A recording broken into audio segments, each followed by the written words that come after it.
കെപിസിസിയുടെ കരട് സ്ഥാനാർത്ഥി പട്ടിക ഹൈക്കമാൻഡിന് കൈമാറി. സിറ്റിംഗ് എംഎൽഎമാരെ ആരെയും പട്ടികയിൽ നിന്ന് ഒഴിവാക്കിയിട്ടില്ലെന്നാണ് വിവരം. നടന്മാരായ ജഗദീഷും സിദ്ദിഖും പട്ടികയിൽ ഉൾപ്പെട്ടപ്പോൾ KPCC president V M Sudheeran പട്ടികയിലില്ലെന്നാണ് വിവരം.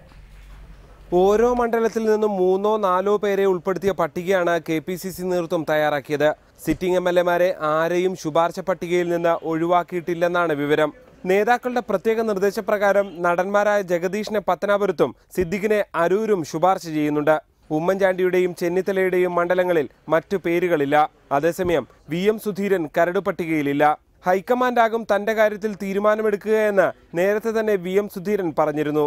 യൂത്ത് കോൺഗ്രസ്, മഹിളാ കോൺഗ്രസ്, INTUC തുടങ്ങിയ പോഷക സംഘടനകൾ തങ്ങളുടെ ശുപാർശകൾ നേരിട്ട് ഹൈക്കമാൻഡിനാണ് നൽകിയിട്ടുള്ളത്.